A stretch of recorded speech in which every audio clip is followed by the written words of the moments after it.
What is good, everyone? Welcome back to the channel. KG is back the day after such a magnifique win against Millwall away. Absolutely blammed them, didn't we? We blammed them into oblivion. It was beautiful, beautiful. And then you see the videos of them trying to play games with the players beforehand and everything else like that. Mentally strong. It's a different mentality. I wonder what the lot from last season would have done. Probably wilted. But listen, before I get into it, you know the drill, people. Hit the likes on the videos, subscribe if you're not subscribed, and drop your comments below. And also, as well, catch the match reaction from yesterday. It was just good vibes in the comment section. I'll often tell you sometimes it's a cesspool. Beautiful last night. Absolutely brilliant comment section yesterday. So long may it continue. And we got no reason to believe it won't. In my opinion, anyway. Let me just say hello to a few people here. Athena live. Hey, KG, excited to catch you live. Shout out to you, Athena. Russ, evening. Igor, evening. Yeah. Nigel saying, KG, welcome to the happy house. It's beautiful, isn't it? Beautiful. SSJW, so many Millwall fans made a fool themselves at the match. Yeah, and there was another video in the ground as well with, you know, the come on, lads, you know, from their section looking all hard and everything and just getting ironic cheers. It's football, man. It's football. I don't think there was any trouble after the game. I haven't heard any anyway. So sounds like it's all good-natured banter, you know, and it's nice to be on the right side of it. It's nice to be on the right side of it for once. Wraith is saying this is the first time you caught me live. Yep, no problem. Oh, sorry, Igor, not Igor. My bad, my bad. But yeah, some of the videos yesterday were absolutely brilliant. Absolutely brilliant from the fans, and I especially like the first one I mentioned about the players entering off the bus, because that just shows you that these guys are different mentally.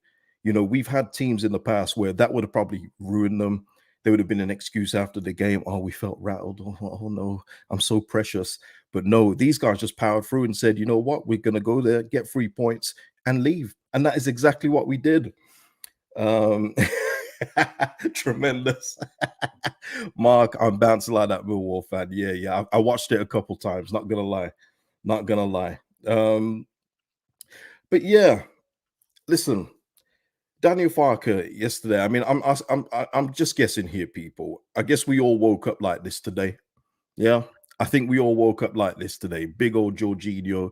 A lot of you talking about loving his smile and everything else like that. I mean, that's fine. He doesn't need to smile for me. He just needs to keep on performing the way he performed against Millwall, because it was lovely. The transition that he was making, the pressing from the front, the proficiency, the efficiency in the box. That's what I want to see from Jorginho. And I think with a run of games, he's going to get better. And the scary thing is, people, I think we're only scratching the surface of this liftoff. Daniel Farke ball, it's in full effect. It's in effect, but it's not in full effect just yet, but it's coming. Christopher K saying, Cage, that was a brilliant performance yesterday. Daniel Farke just gets Leeds. I love him. Yeah. This whole gets Leeds thing. Yeah. I mean, listen, getting Leeds for me, it means something to different people. Getting Leeds to me would be being one of the best teams in the country again. That would be getting Leeds to me, not just having likable players that visit hospitals for every time there's a bad result. No, I'm talking about being one of the best teams in the league, and if he can be the man to take us there, so be it. But he's making good strides so far. Listen, on and off the pitch so far, he's doing terrific things. Obviously now, like he says, he doesn't want to praise players too much just for one thing. Let's give him more time to implement more ideas, more plans as we get results as it goes along. But I feel like we're going to go on a little winning streak at some point. I really do believe that. Let's have a look. What is he saying? I didn't see that. Igor, I didn't see that. Did you see the video of our first goal from the stands? Absolute comedy. No, I didn't see that. What you might have to just, if you're on Twitter, just tag me in it and I'll see if I get it. But Anto here, this is another brilliant point. Anto here saying, hi KG, what was plain to see yesterday was the whole team celebrated the goals. Great to see. Yeah, you can see that the camaraderie is back. You know, I'm not going to keep on mentioning last season too much, but it's quite relevant to this point. And you can kind of see that whatever that was at at home against Crystal Palace just before halftime and there on after, that looks like it's gone. And it looks like this team is together, it's joined. The chemistry is rocking. Look, you know what? even in the small time, let's go to the first goal, which Daniel Farke says could be put in a book or something like that. And he's correct, because I've watched that goal about 15 times. Not gonna lie to you, people. Not gonna lie to you. But even Perot knowing to make a dummy, and somebody in the comments yesterday, and don't roast them, because I get what they're saying. They said it was Burkham-esque, and it was. Not saying Perot is going to be Burkham, just for anyone that takes everything literally, but the movement and knowing not to touch the ball at that time, just to continue your run, it was very Burkham-like. It's intelligent football play. That's what I said yesterday, and that's what we seem to have in these front players right now. You saw we was implementing different ideas on how to attack. Something that, yeah, Russ, it was quality. That's what I love to see. I see other teams do it. I'm like, why can't we get it? This time we did get it, and it's beautiful to watch, man. It was beautiful to watch. Acton here saying Archie Gray was immense, even walking from the bus. Archie Gray wasn't rattled. This is like a young man. He don't care. This is what we need. This is something that has been lacking out of Leeds United over the past few years, and it's a strong mentality. And it looks like these guys have got it. It looks like we've got it now.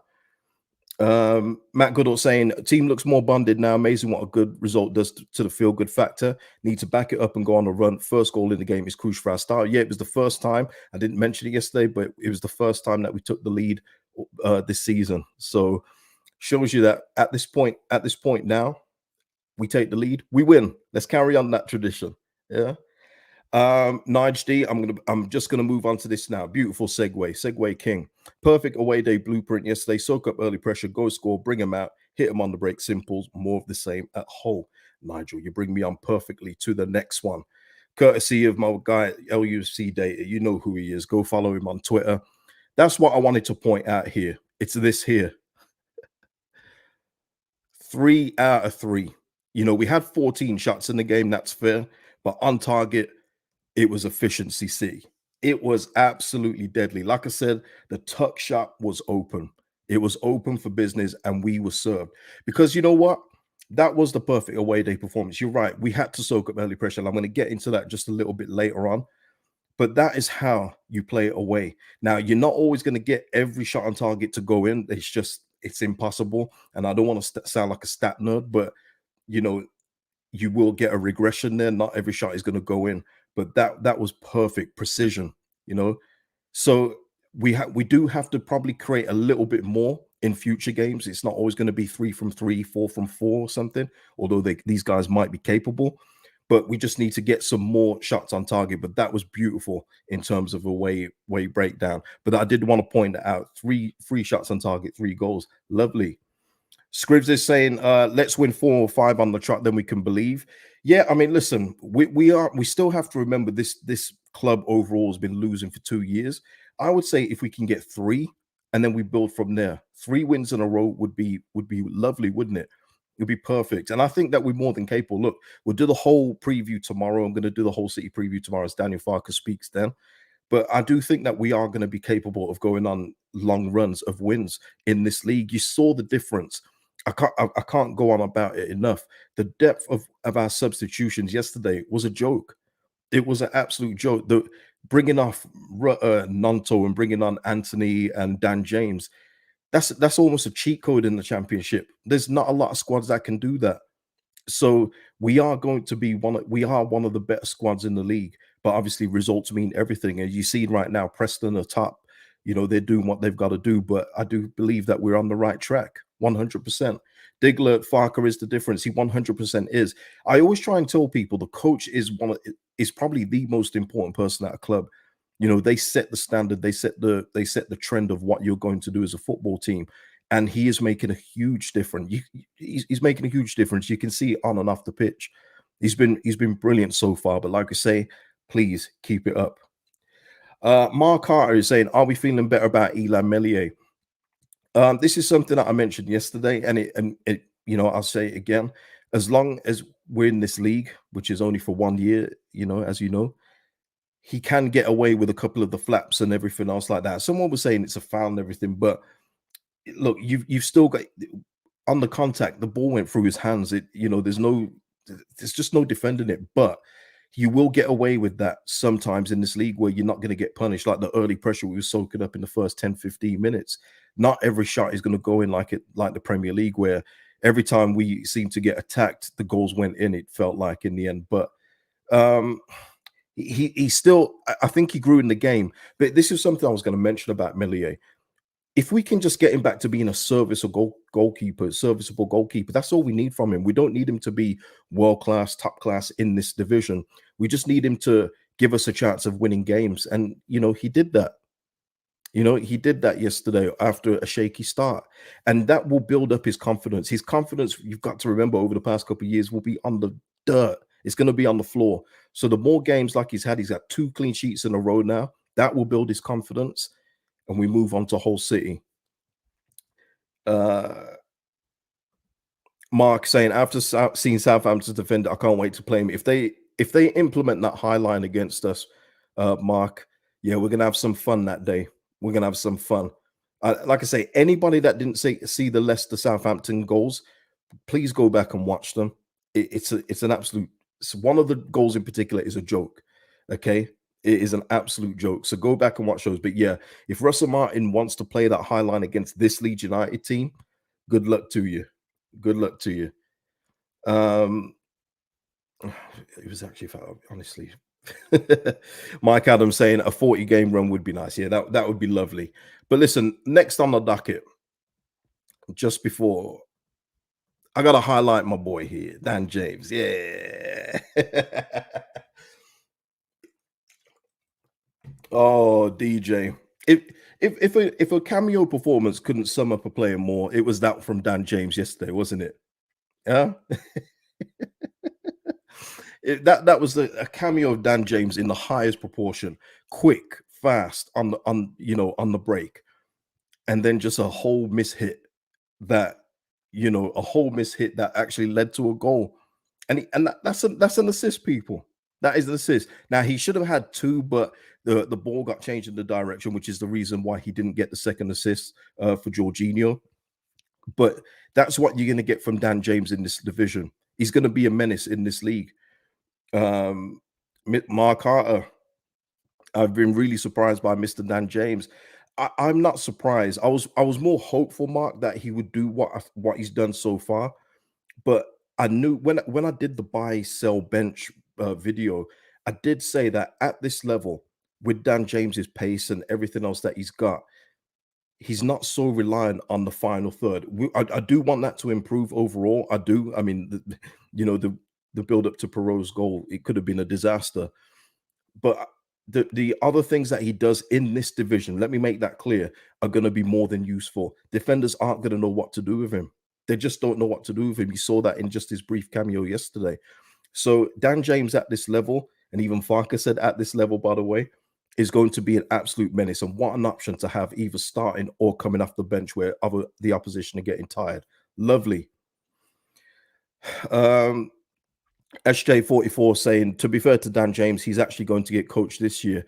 Well, I'd say SJ, he also did have Bielsa that had him first and couldn't get much out of him. So, and Bielsa was a coach's coach. Not that I want to make this about Bielsa, but I'm saying, I think you're referring to Jesse Marsh, but he was here under Bielsa. That's when he got signed, and he wasn't that great then. But yeah, at this level, I've got no worries about Dan James. Absolutely not. Russ saying, James super assist for Perot's second, definitely intended. 100%. Welsh wizard, man. Welsh wizard. Mr. Tom saying, send on Dan James to run at aging defenders who have been chasing Nanto for 70 minutes is a sort of advantage we need to grab. Yeah, it is. And that's what we've got. Even Jaden Anthony, when he came on, he was a problem too. That's what we've got at our inverted wingers or wingers, out and out wingers. We've got just pace to burn. All of them are super quick. No one's as quick as Dan James, obviously, but all of them, Somerville, Nanto, Anthony, they're all quick, basically. So it's a good weapon to have, 100%. So there's the love for Dan James. Now, of course, we have the brilliant win. We get the brilliant win. We're all buzzing on cloud 9, but then we get the news about Jed Spence that he's going to be out, and we get a timeline on that now. So Jed Spence, Leeds United defender Jed Spence picked up a knee injury following a challenge in training last week, and following scans, we can confirm he has damaged his lateral collateral ligament. The injury is not expected to require surgery, and we expect Jed to return to play within 8 weeks. We wish Jed a speedy recovery. Now, we always have to have the yin and yang as Leeds United fans. We know that. We knew that. So after such a brilliant victory, we kind of knew there was some news coming, and we did kind of hear about it beforehand. But I'm actually more optimistic about this one, because I thought with it being ligament damage, it was going to be until the new year. This would mean that he's probably going to miss around, what, say 10ish games until after the November international break, possibly. I think that's an actually okay scenario in this position. Obviously, outright, I'd prefer him to play. The dynamic he would add on our right hand side would be an absolute joke. But we'll wait for him. Hopefully, he has a speedy recovery, and we'll see him soon. But yeah, so Nige, A&E United. Yeah, we know the deal. But yeah, look, it was in training challenge. It happens. It wasn't like it was, just one where it's an innocuous one where he's just gone down. It's happened in the challenge. Those kind of things happens in training. It's fine. Not fine, but we have to get on with it. So now with this problem, who's the solution? What is the solution to this problem? Because you are talking about our number one fullback here. He's clear of everybody at this football club right now. So what do we do to facilitate this? Well, I don't think you're going to like this, people, but I do think that this could be the way forward. And I've got to give some props to him as well, because I did say yesterday I don't recall seeing too much of him, but I watched the game again, and you know what, Sam Byram, absolutely brilliant, just solid. Wasn't letting anything get past him. Tried to help out Nanto when he could, but his job was to be defensive, and he did that to a brilliant capacity. He was good, man. He was good. And shout out to Sam Byram, because you guys pointed it out to me yesterday. And sometimes I like to go, okay, let me go back and watch and see what people are saying. I saw it, people. So that's awesome. So what I would do in this solution, I'm interested to get your thoughts in the comments after. When Firpo is back, I'm starting Junior Firpo at this level. I'm starting him at this level, and I'm putting Sam Byram at right back. That is what I would do in the interim while Jed Spence is away. We don't know what Junior Firpo can do for us at this level. This might be a level where he feels more comfortable. Time will tell. We'll only know once he starts playing games. We can speculate and all you want about him not being good enough, him being a yellow card waiting to happen. But we don't know in this league with Daniel Farke what he can do. We don't know. So I'm willing to use that experiment to get more balance, because what I will say as well, in terms of the early pressure we was absorbing in the first 10 to 15 minutes, is that our weak fullbacks is definitely the weakness in our team. It's quite clear as well. It's quite obvious that we get attacked down there very easily, and it's quite easy to penetrate us there. SJ44, Firpo's League One. Well, we don't know. We don't know. And Anto here saying, do you rate Firpo over Ailing? Well, we've seen what Ailing has done in the Prem, and we've seen what he's done so far in the Champ. And we talk about Dan James being lucky. The whole first goal was built off Ailing just about not handballing it in the box. He was this close. So it turned out to be a piece of brilliant defending in the end, but it was Luke Ayling all over. We talk about Dan James falling over an assist. Look what happened with Luke Ayling. And we've seen him get rinsed. I think he's got the stat of being the most gone past defender in the league so far. I know what I'm getting from Luke Ayling at this stage. So I absolutely would take the chance on Firpo at this time at left back and put Byram at right back. Now, you may disagree, but we do need some balance as well. We need a left footer on that side just for an outlet as well, just for when Nanto is going up against two defenders. Firpo can be there on the overlap and will cross it in first time with his left foot. We do need some of that too. And I do think Byram at this point, right now, out the fullbacks, is probably the best one. I'd even say to you, Firpo and Byram and Shackleton, rotate at right back. I'm easy with that too. But that is my solution to the problem. What is everyone saying? I can see people not having Firpo, but you've got to understand, people, this is not the Premier League, and we already see when a couple of players that are a bit more comfortable at this level, because it is an easy level. Look, you saw what Millwall were about. We've seen it with Sheffield Wednesday as well. It's just meathead defenders. Like, what was his name again yesterday? Ryan Sutton. How can I forget? The one that was rugby tackling Nanto. Someone remind me in the comments. That's what you're going to get in this league. It's not the same guile. It's not the same intelligence. So Firpo has played at a high level before, and maybe he's not he's not a Premier League defender. Let's make that clear. But at championship level, I think that he might be a serviceable player. And if he's not, you can come back and give me all the stick you like. I'm good at that. Diggler saying I'm giving all the players a clean sheet, even Firpo. I trust Farke. 14 Yorks is saying Shackleton is definitely ahead of Firpo. We'll see. Mark is saying I think Firpo is worth a chance. If he fails, go back to Luke until the transfer window. Yeah. What's everyone saying? Acton Dave is saying Spartan KG deserves a chance. Well, I would say this, Acton. I don't know why everyone is so quick to give Luke Ayling a second chance after so many failures. Even in the season we stayed up, that reckless red card that he got. Like I say, certain people get certain chances that other players don't. We have not seen Firpo kick one football in this league yet, not once.